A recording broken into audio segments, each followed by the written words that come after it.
Mesdames et messieurs, bonsoir. Soyez les bienvenus pour cette nouvelle édition de votre journal de 22 heures. À la une dans l'actualité.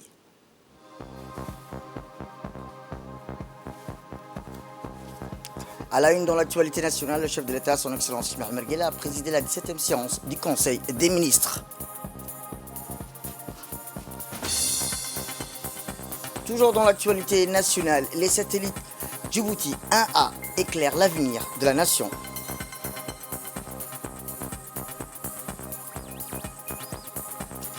Et enfin, dans l'actualité internationale régionale, des milliers de vies en péril en Somalie et au Kenya lors des inondations dévastatrices dans la Corne d'Afrique. C'était les titres. Merci à si vous nous rejoignez. Eh bien, je vous dis dans le titre, la 17e séance du Conseil des ministres s'est tenue ce matin sous la présidence du président de la République, chef du gouvernement, son Excellence Ismaël Omar Guelleh. Eh bien, tous les membres du gouvernement arboraient tous le foulard palestinien pour affirmer leur solidarité avec la population civile palestinienne de Gaza sous les bombardements aveugles, destructrices et destructifs l'armée occupation israélienne est sous les yeux de la communauté internationale depuis plus d'un mois et qui a fait des milliers de victimes innocents, dont des enfants et des femmes, ainsi que des âges. Lors de ce 17e séance du Conseil des ministres, eh bien, 5 questions ont été examinées et approuvées. Le compte-rendu de ce 17e séance des Conseils des ministres avec le ministre des Affaires étrangères et porte-parole du gouvernement, M. Mahmoud Ali Youssouf. Sous la présidence du chef de l'État, son Excellence M. Ismaël Omar Guelleh, s'est tenue la 17e séance du Conseil des ministres en ce mardi 7 novembre 2023. Étaient inscrites à l'ordre du jour 5 questions.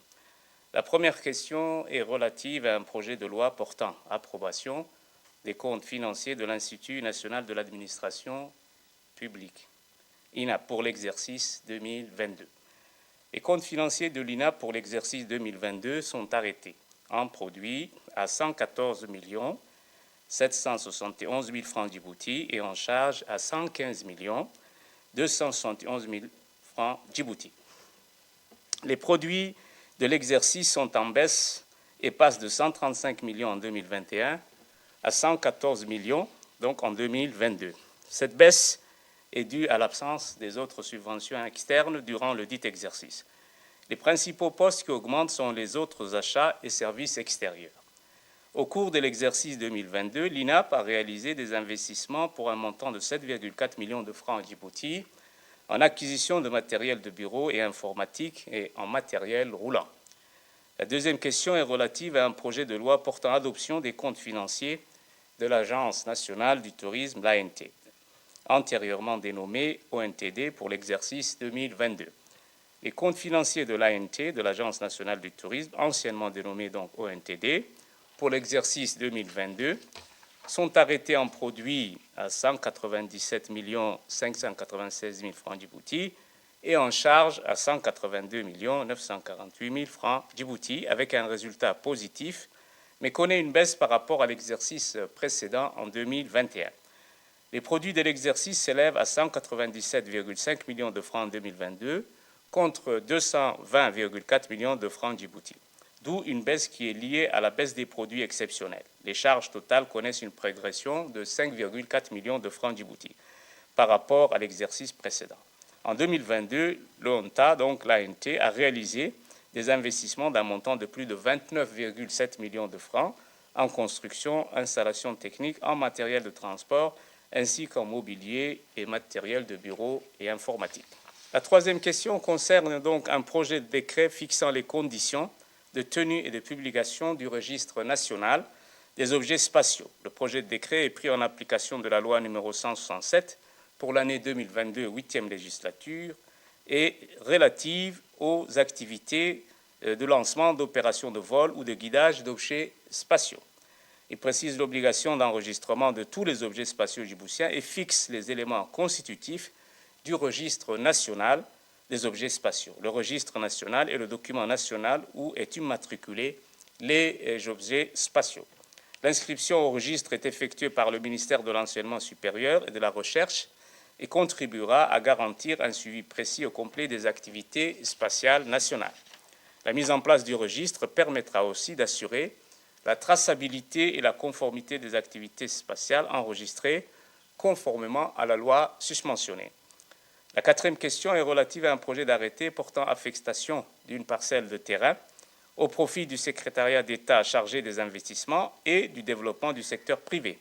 Cette parcelle de terrain de 100 hectares, 6 au secteur Nagad, est destinée à l'implantation d'une zone économique spéciale et mise à la disposition de l'Agence nationale de la promotion ou pour la promotion des investissements, plus connue sous l'acronyme de l'ANPI. La cinquième question concerne un projet d'arrêté portant distraction et attribution d'une parcelle de terrain sise à la zone de Doralé au profit de la société Chasse SARL. Le projet d'arrêté a pour objet la distraction du TF numéro 18045 appartenant au port de Djibouti et l'attribution d'une parcelle de terrain située à Doralé et d'une superficie de 48 hectares, c'est-à-dire 48 000 m², au profit de la société Chasse SARL. La dite parcelle est destinée à l'implantation d'un hôpital privé régional. Autre actualité dans ce 22h, c'est aussi l'Union nationale des femmes djiboutiennes qui continue ses activités d'appel à la solidarité pour Gaza. En réponse à l'appel solennel du président de la République, l'UNFD a organisé cet après-midi à son siège, en présence des officiels tels que la ministre des Affaires sociales, Mme Hulfa Ismail Abdou, la ministre numérique, Mme Mariam Hamadou, la ministre de la Jeunesse, Dr Hibo Moumin Assoué, la deuxième vice-présidente de l'Assemblée nationale, Mme Safia Elmi Dubil, la maire adjointe, Mme Fatouma Kamil, et les parlementaires. L'événement a commencé par le prêche des ulémas qui ont rappelé l'importance d'aider son frère musulman dans ces moments difficiles. Ainsi que les femmes djiboutiennes ont répondu à présent, prêts à contribuer selon leur capacité à venir en aide aux frères palestiniens. L'engagement de Djibouti envers la cause palestinienne est bien ancré et le pays a toujours exprimé son soutien indéfectible au peuple palestinien qui résiste depuis plus de 75 ans à l'occupation israélienne et de ses terres. En signe de solidarité, l'UNFD a mis en place une caisse de soutien pour contribuer à atténuer les souffrances endurées par le peuple frère palestinien. L'événement était l'occasion pour l'UNFD d'organiser une telle rencontre avec les femmes djiboutiennes afin de manifester leur soutien et leur solidarité envers les souffrances que le peuple palestinien endure. La situation à Gaza est particulièrement préoccupante avec les raids israéliens qui ont atteint leur 30e jour, causant la mort des milliers de personnes. Les frappes israéliennes continuent d'avoir un impact dévastateur sur la bande de Gaza, entraînant d'innombrables pertes humaines, destruction massive, des souffrances inimaginables pour la population civile. La communauté internationale suit de près ces événements et cherche des solutions pour mettre fin à cette violence. L'initiative de l'UNFD témoigne de la solidarité de Djibouti envers la cause palestinienne, son engagement à sensibiliser la population locale à la situation critique à Gaza et dans les territoires palestiniens, tout en apportant un soutien financier concret à ceux qui ont désespérément besoin. Tout à fait autre chose cette fois-ci. Le président de l'Assemblée nationale, M. Dileta Mohamed Dileta, qui a reçu aujourd'hui la visite de courtoisie du nouvel ambassadeur de l'État de la Libye en République de Djibouti, M. Abdelmoumen Mohamed Younis. L'entretien s'est tenu au salon d'honneur du Parlement en présence du conseiller aux affaires arabes, du président de l'Assemblée nationale, M. Ali Abnan Abdou, du directeur du cabinet du président de l'Assemblée nationale, M. Idriss Mohamed Ahmed.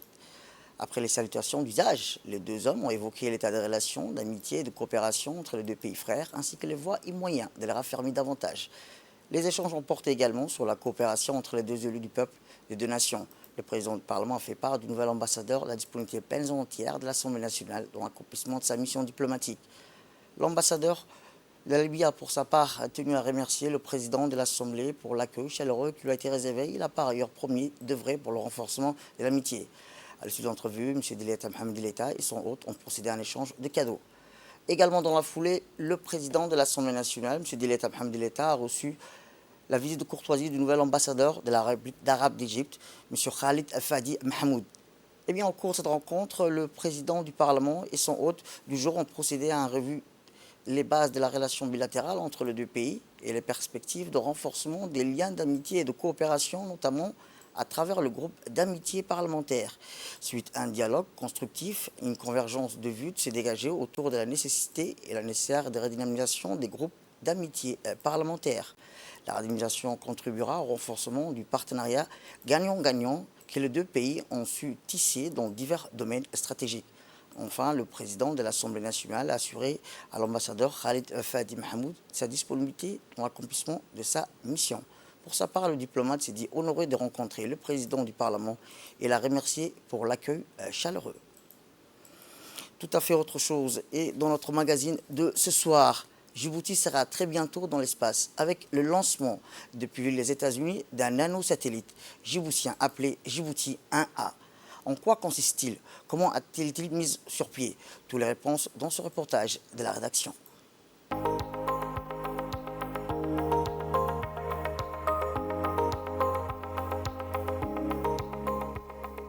Djibouti est sur le point de réaliser un rêve longtemps caressé en propulsant son tout premier nanosatellite, le Djibouti 1A depuis les États-Unis. Ce cube satellite de 10 cm de large, 10 cm de haut et 10 cm de profondeur pèse à peine 1 kg.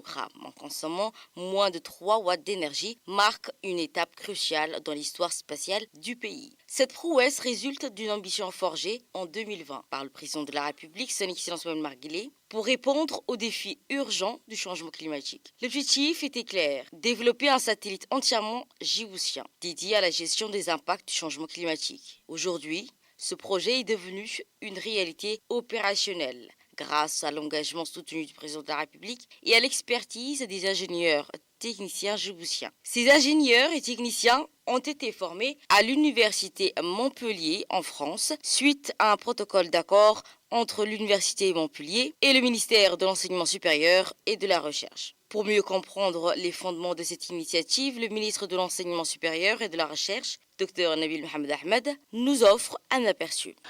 2020, le président de la République nous a saisis avec cette ambition de voir si nous pouvons réaliser un projet de fabrication de satellites. Entre-temps, donc, nous avons mis en place tous les éléments pour réussir ce projet.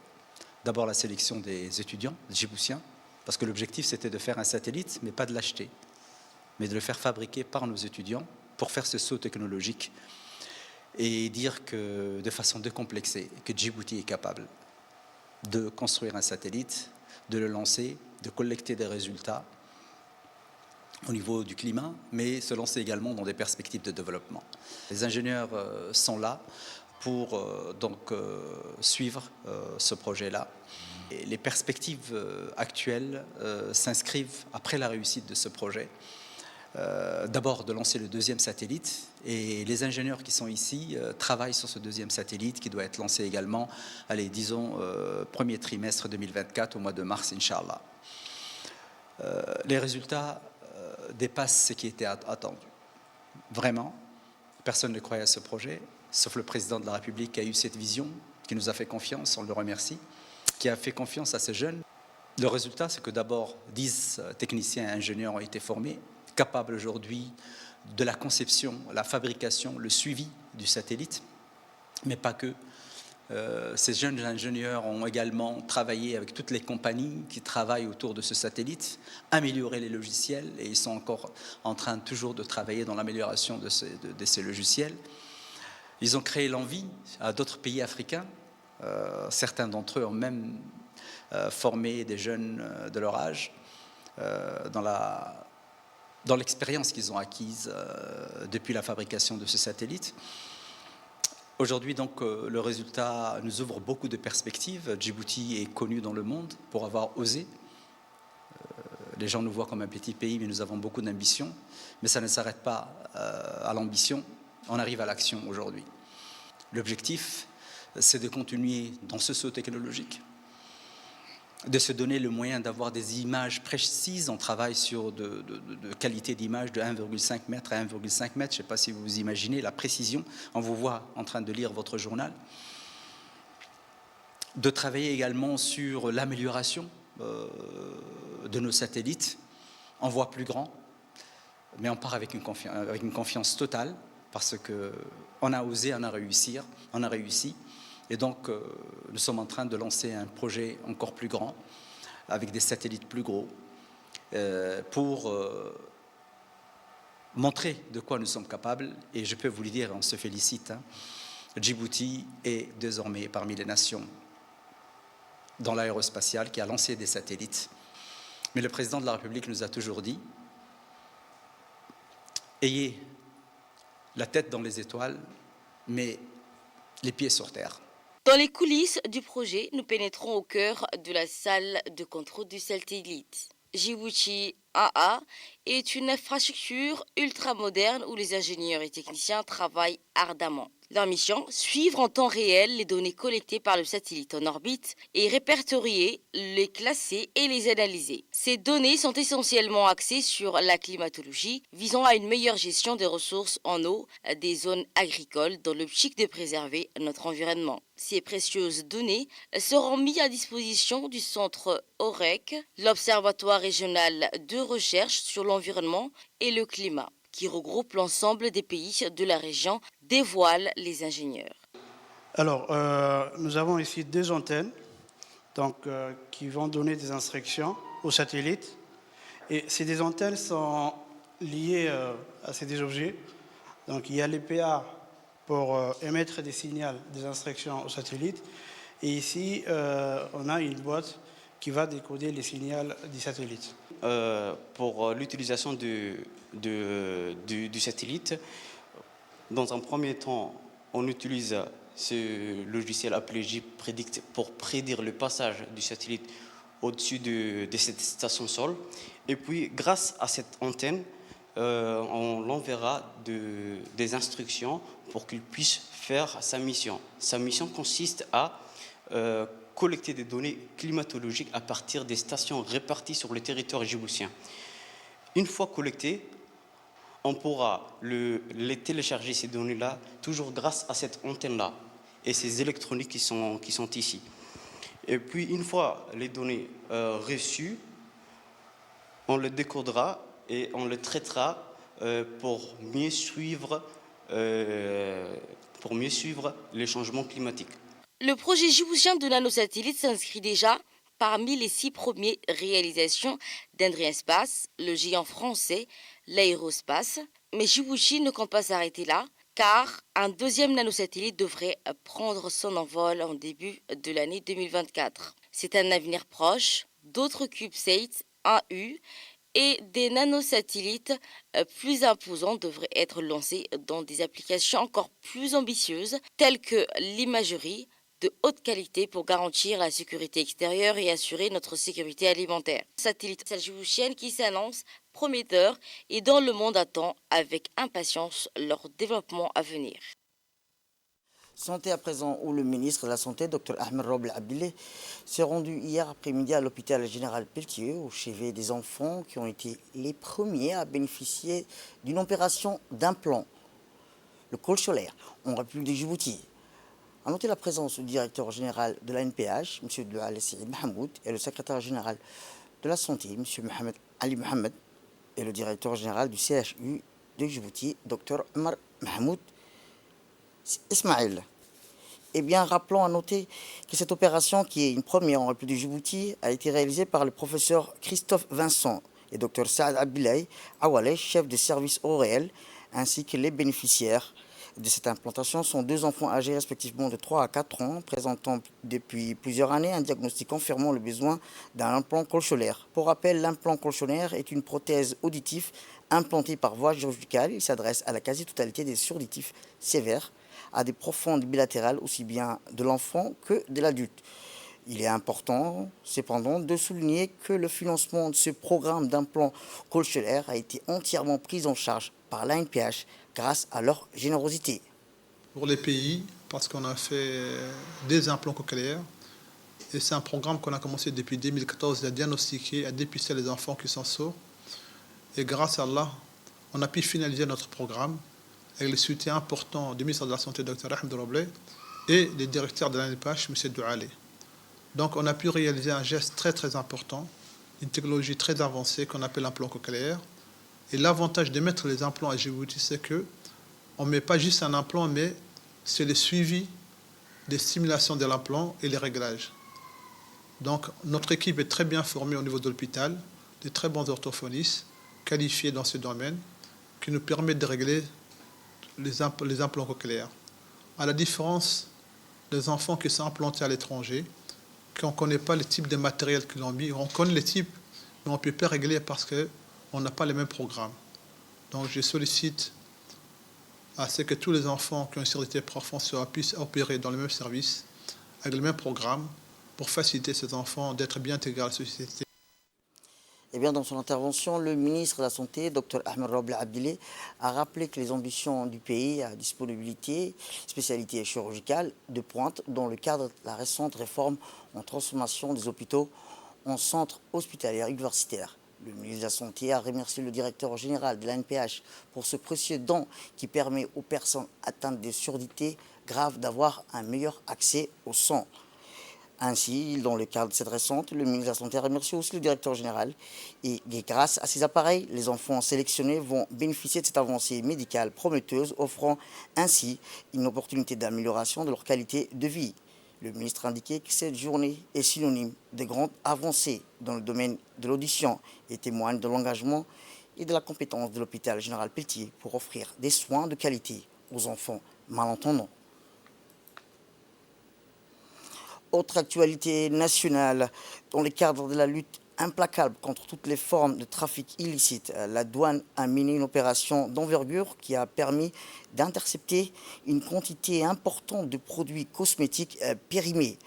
La saisie de ces produits a eu lieu au poste de contrôle de PK51 où un bus venant de la Galilée a été arrêté et inspecté. Les agents de la douane ont découvert dans ce véhicule 4000 paquets de crèmes blanchissantes, Movat, diverses vitamines, cosmétiques illégaux qui sont tous relevés, périmés. L'utilisation de ces produits cosmétiques illégaux et périmés peut contenir des bactéries nocives et présente des graves risques pour la santé, notamment des irritations cutanées. Face à ce risque sanitaire majeur, les agents de la douane ont procédé à la saisie immédiate de ces produits contrefaits et dangereux pour la santé afin de prévenir tout risque de revente ou d'utilisation par le public. Les produits périmés ont été détruits sur place par incinération. Cette opération illustre parfaitement la détermination et la vigilance de la douane dans sa mission de protection des frontières nationales et de préservation de la santé publique. La lutte contre les trafics illicites des marchandises constitue une priorité absolue pour l'agence qui n'épargne aucun effort pour démanteler les réseaux criminels et préserver la sécurité des citoyens djiboutiens. La douane encourage aussi vivement la population à rester vigilant et à signaler toute activité suspecte aux autorités compétentes. Ensemble, nous pouvons lutter efficacement contre les trafics illicites et protéger le bien-être de notre pays, a-t-il déclaré l'agent de la douane. Eh bien, direction le Sud à présent, où une formation sur la gestion de l'état civil s'est tenue dimanche dernier à la salle de conférence du Conseil régional d'Idikil. Cette formation, qui a débuté le 5 novembre, prendra fin le 9 novembre prochain et a réuni de nombreux participants, parmi lesquels le préfet, le président du Conseil régional d'Idikil, accompagné de leur vice-président, ainsi que la présence de l'ordre d'événements de la directrice de l'Institut national public et des formatrices et formateurs spécialisés dans le domaine de la gestion de l'état civil ont également animé cette formation. Eh bien, cette formation organisée dans le cadre de l'amélioration des services publics locaux avait pour objectif de renforcer les compétences des responsables et agents en charge de la gestion de l'état civil.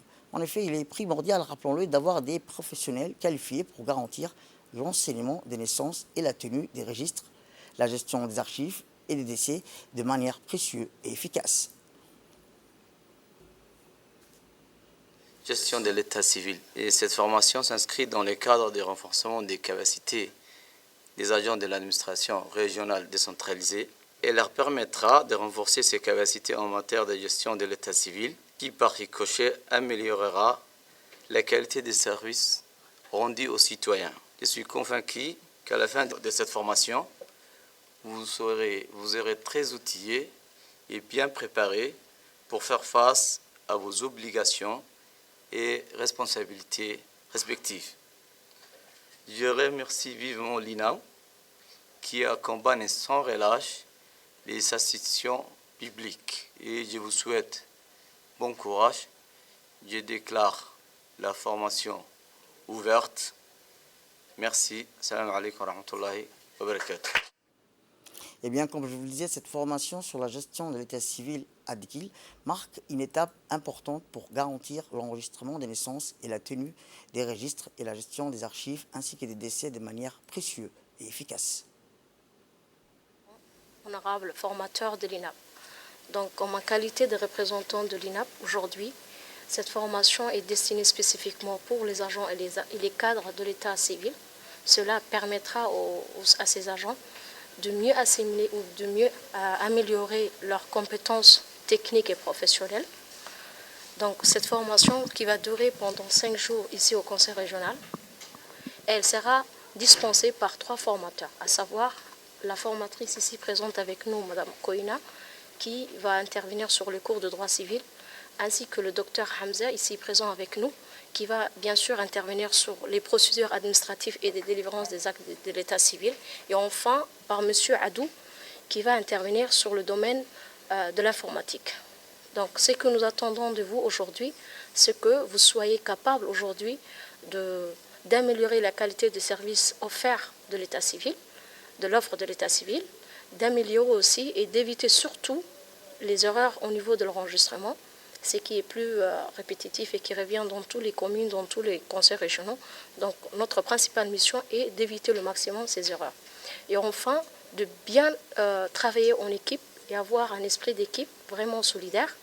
Et ce que j'aimerais ajouter comme suggestion, c'est que de mettre en place une approche collaborative entre les personnels de l'état civil et bien sûr ceux du personnel du centre de Dekil, de la santé de Dekil. D'accord, cela vous permettra d'éviter les erreurs. Donc, je vous souhaite bonne chance. À Arta, à présent, où une forte délégation du secrétariat d'État chargé des sports, conduite par la secrétaire générale, Mme Khadija Ibrahim Idriss, est composée des directeurs des sports, des directeurs de région, la directrice des stades et des responsables de la cellule communication. Ces départements se sont rendus à Arta pour une réunion de travail avec les autorités de la préfecture et du conseil régional d'Arta. La délégation du département des sports, arrivée à la préfecture, a été accueillie par le préfet, M. Hassan Dabalé, en présence du préfet adjoint. La secrétaire générale du secrétariat d'État chargée des sports, Mme Khadija Ibrahim Idriss, a souligné l'importance de cet événement pour promouvoir la paix et la solidarité. Elle a assuré les autorités locales du soutien inconditionnel du secrétariat d'État chargé des sports dans l'organisation de cette marche. Elle a également insisté sur la nécessité de mettre en place un comité d'organisation efficace regroupant différentes commissions thématiques pour assurer une préparation optimale. Le préfet d'Arta, Hassan Dabalé, a mis aussi l'accent sur la sécurité des participants en proposant la présence d'officiers des corps d'armée chargés de la sécurité tout au long du parcours. Il a également souligné l'importance de prévoir des points de ravitaillement en eau, en nourriture, pour garantir le confort des marcheurs. Cette rencontre est la seconde réunion du travail entre les deux équipes dont l'objectif porte sur les préparatifs de la randonnée pédestre.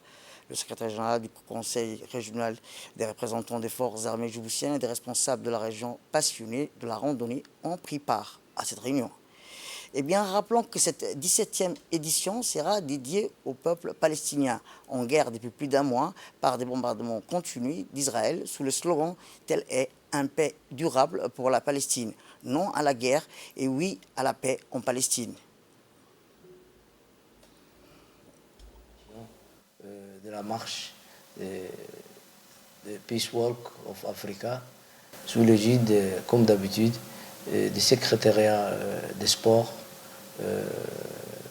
et organisé, comme d'habitude, comme à l'accoutumée, par la préfecture d'Arta depuis sa naissance. Aujourd'hui, nous sommes à la 17e édition. Bientôt, cette marche sera majeure. Donc aujourd'hui, nous avons évoqué avec l'armée, avec les services déconcentrés de l'État, le ministère concerné et la population, pour qu'il y ait d'abord une forte mobilisation cette année, puisque cette année aussi nous avons dédié à la paix, bien sûr, au Proche-Orient. Donc, ces thèmes, chaque année a son thème. Cette année, nous l'avons dédié à la paix au Proche-Orient. Ces réunions se déroulées, c'est la première, comme à l'accoutumée. Donc, j'appelle tout le monde, comme d'habitude, à participer à cette marche dans le monde, bien sûr, mais cette année est spécialement au Proche-Orient. Inch'Allah, paix règne dans ce monde pour avoir un monde meilleur. Actualité nationale, direction l'Égypte, où dans le cadre de la qualification du Coupe du Monde 2026, l'équipe nationale senior à Djibouti est arrivée hier soir en Égypte, à la capitale de la République arabe d'Égypte. La délégation des requins de Djibouti est conduite par M. Hussein El Mebouh, au cadre de la Fédération djiboutienne de football qui fait office de chef de mission. L'équipe nationale de notre pays a été accueillie par les personnels de l'ambassade de Djibouti en Égypte. Notons que les requins vont jouer contre les Pharaons le 16 novembre au Caire et le 20 novembre contre le Guinée-Bissau.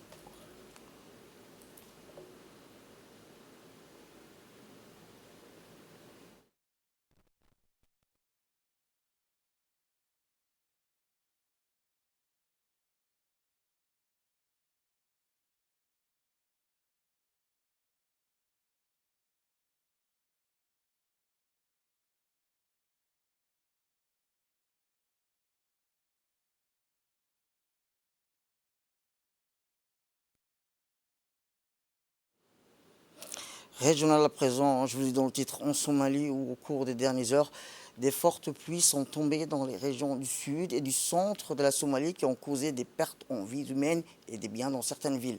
La ville de Baydaba, Barder, El-Waq, Galkayo, dans la région de Bay, Gedo et de Moudr ont été les plus touchés par ces pluies. Dans certains endroits, il y a eu des fortes inondations causées par ces pluies, tandis que certaines villes ont été touchées par des inondations causées par le débit de l'eau de la rivière de Djouba, qui a traversé certaines parties de la région de Goudo. Il a été confirmé qu'au moins 2 sœurs sont mortes au cours des dernières heures en raison des fortes inondations dans le district de Al-Waq, dans la région de Gedo. En outre, la ville de Barder, dans la même région de Gedo, est sur le point de voir le grand pont sur la rivière Djouba s'effondrer. Les habitants qui vivaient dans la plupart des villes sont passés à la rivière dans la région de Gedo, comme à Barder, Al-Waq, l'eau ou de l'eau, ont été déplacés. Le vice-premier ministre Salah Ahmed Jama s'est adressé aux médias au siège de l'agence somalienne de gestion de catastrophes à Mogadiscio, a déclaré que 10 personnes étaient mortes à cause des pluies de Der en Somalie, déclarant une situation critique au pays. Les écoles ont été fermées dans la ville touchée par les inondations. Les gens se sont installés dans les zones rurales, en dehors des villes. Certaines familles n'ont pas de quoi vivre. Aucun aide n'a été fourni à l'instant. Et au Kenya, pires inondations, elles aussi, au moins 15 personnes sont mortes au Kenya dans les inondations provoquées par les pluies torrentielles qui ont frappé l'Afrique de l'Est, coupant les routes, emportant des dizaines de maisons et tuant des bétails, a annoncé lundi la Croix-Rouge kenyane. La saison des pluies d'octobre à décembre dans la Corne d'Afrique est amplifiée cette année par le phénomène El Niño, un phénomène météorologique généralement associé à la hausse des températures, aux sécheresses dans certaines régions du monde et aux fortes pluies dans d'autres. Au Kenya, les fortes pluies ont particulièrement touché le nord et particulièrement aride. Des images diffusées par les médias locaux montrent des torrents d'eau traversant des villages, obligeant les habitants à fuir vers les hauteurs. Une autre vidéo montre également un hélicoptère civil sauvant des passagers du toit d'un camion pris dans les eaux de crue dans le comté de Samburu, à environ 300 km au nord de la capitale Nairobi. C'est tout pour cette édition. Merci à vous de nous avoir suivis. Restez avec nous pour la suite de notre programme télévisé. Le programme continue sur Télé Djibouti.